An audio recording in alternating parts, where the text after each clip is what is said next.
Alhamdulillah, salatu wassalamu ala rasulillah, la hawla wa la quwwata illa billah. Ada pertanyaan, apakah orang Kristen saat ini masih bisa disebut ahli kitab? Iya. Orang Kristen hari ini dengan orang Kristen di zaman Nabi sama apa beda? Sama. Sama-sama kafir. Emang Kristen di zaman Nabi belum kafir? Sudah. Al-Quran yang menegaskan, laqad kafara, sungguh telah kafir orang-orang yang mengatakan Tuhan itu ada tiga. Siapa? Orang-orang Kristen di zaman Nabi. Orang-orang Kristen di zaman Nabi tidak mengakui bahwa Nabi Isa adalah Nabi. Tidak. Nabi Isa adalah anak Tuhan. Kalau mereka meyakini bahwa Nabi Isa adalah Nabi, tentu mereka akan masuk Islam. Gitu ya. Oleh karena itu, hukum orang Kristen di zaman Nabi dengan hari ini sama. Ya cuma dua itu yang boleh ya. Sembelihannya sama wanitanya. Di luar itu sama persis. Dengan Buddha, Konghucu sama persis ya. Cuman dua itu saja yang beda.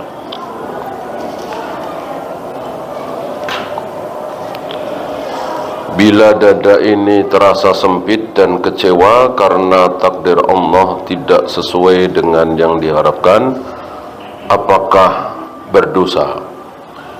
Ketika mulut diam, ketika masih mentaati perintah-perintah Allah, salat, saum, insya Allah tidak. Ketika mulut sudah berbicara dan pembicaraannya itu menunjukkan bahwa dia tidak terima, baru dosa.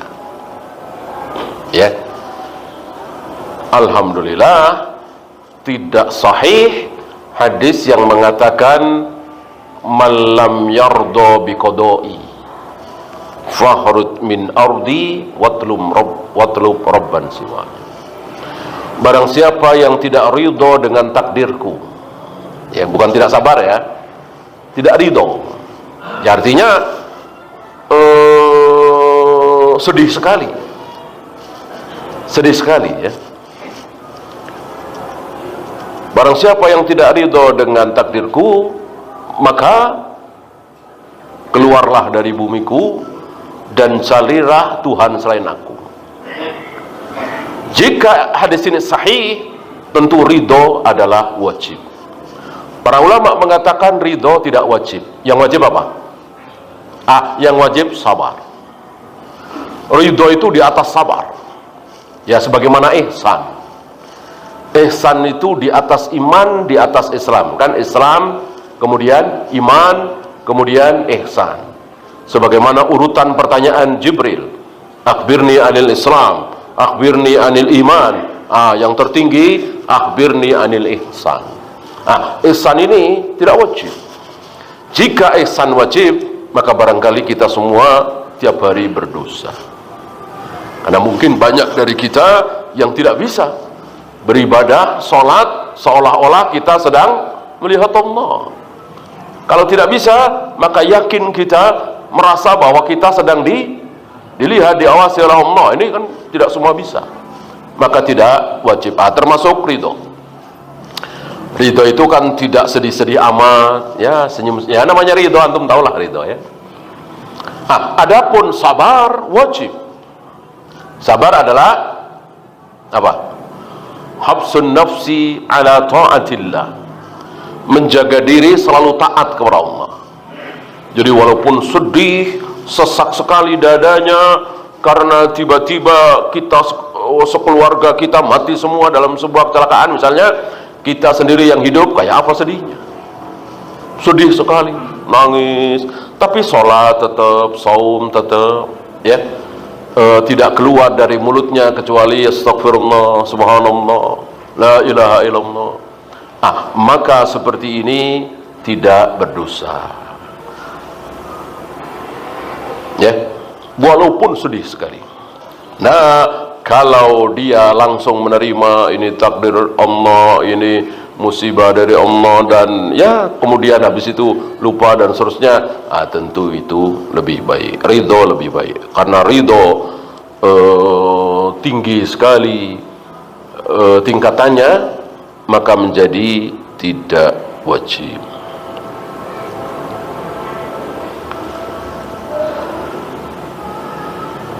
Bagaimana syarat membangun masjid dalam hukum Islam? Pertama, di atas tanah wakaf, artinya tanah itu diserahkan untuk kaum muslimin. La tuba'u wa la tuhabu wa la tuwarrathu, tidak dijual, tidak dihibahkan, tidak diwariskan kepada ahli warisnya, ya. Dan kita pakai akal kita, jangan membangun masjid di tempat yang dekat sekali dengan masjid. Walaupun larangan secara syar'i tidak ada, kita boleh pakai akal kita, ya. Apalagi di masjid yang dekat itu Jumatan saja nggak penuh. Tiba-tiba 50 meter dari situ kita bikin masjid dengan alasan nanti ini apa istilahnya, full sunnah. Kalau sono full bid'ah, kita nanti mestinya full sunnah. 50 meter, 30 meter, bolehkah? Tidak boleh, jangan. Jadi fitnah, ya. Kecuali jauh, tidak terjangkau, ya. Tidak boleh kita bikin masjid baru menyaingi masjid lama dengan niat yang baik, ya. Membangun masjid di atas sunnah tentu baik, niatnya baik, kan? Tapi dengan cara seperti itu menjadi tidak baik, tidak boleh. Benarkah ketika hujan imam tidak memerintahkan jamak tapi makmum jamak, ini menjadi tidak sah? Iya, kan harus imam. Ada beberapa hak imam. Kapan qomat, ini hak imam. Kemudian mengundur sholat saat panas luar biasa, diundur menjadi jam 1, ini sholat zuhur, ya, 1:30, hak imam. Termasuk jamak, ya. Ini menjadi hak imam. Karena tujuannya apa? Tujuannya supaya nanti asarnya nggak usah ada sholat berjamaah. Isyaknya nanti tidak usah ada sholat berjamaah karena hujan. Karena hujan. Nah, kalau makmum apalagi di rumah, ya apa perlunya? Apa perlunya menjamak sholat di rumah? Justru maksudnya biar tetap sholat berjamaah, tapi sekaligus, ya. Maka sholat asar ditarik ke duhur dan nanti tidak usah ada azan asar. Nah, yang tidak dengar azan ya cukup sholat di rumah.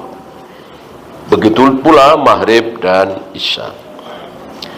Jadi hak jamak, sekali lagi, hak imam. Ada imam pada rakaat pertama salat fardu membaca 2 surat. Apa dibenarkan? Rasulullah berapa surat? Rasulullah pernah 3 bukan kulhu, kuliah, ya, bukan. Tapi Al-Baqarah, kemudian An-Nisa, mundur Ali Imran, baru ruku. Loh, itu kan salat sunat, qiyamul lail. Apa bedanya? Membedakan salat wajib dengan salat sunat harus dengan dalil. Ketika tidak ada dalil, maka tidak ada perbedaan antara salat sunat dengan salat wajib. Kalau ada dalil, baru kita bedakan. Salat mayat, tanpa ruku, tanpa sujud, kan jelas dalilnya, gitu ya. Salat Idul Fitri, ada Idul Adha, ada takbir 7 kali, ada takbir 5 kali, kan jelas dalilnya. Ketika tidak ada dalilnya, maka seluruh salat sama. Maka boleh bagi imam untuk membaca 2 surat, 3 surat, dan seterusnya. Apakah memanggil istri dengan sebutan ibu termasuk menzihar? Tidak ya, tidak. Zihar itu sebagaimana yang disebutkan dalam surat At-Tahrim, justru ini kebiasaan siapa? Kebiasaan orang-orang jahiliyah. Jadi orang-orang jahiliyah itu ketika setelah turun surat At-Tahrim itu justru tidak. Jadi mentalak itu adalah jelas, aku talak engkau. Ya. Kalimatnya jelas, aku ceraikan engkau. Jadi tidak harus kata talak, sebagaimana nikah tidak harus ada kata nikah, tapi terjemahan boleh dan semua orang tahu. Ya. Adapun memanggil istri dengan sebutan ibu, betul apa salah? Ya tentu salah. Ya, ini jangan dibiasakan. Ya, ibu ya kita panggil ibu yang melahirkan kita. Ibu ayah beda dengan suami istri. Ya. Ya panggil yang tidak salah. Ya. Dek misalnya, abang misalnya ke suaminya, ya. Jangan memanggil dengan panggilan yang salah. Ya, itu saja. Subhanakallahumma bihamdika asyhadu an la ilaha illa anta astaghfiruka wa atubu ilaik. Assalamualaikum warahmatullahi wabarakatuh.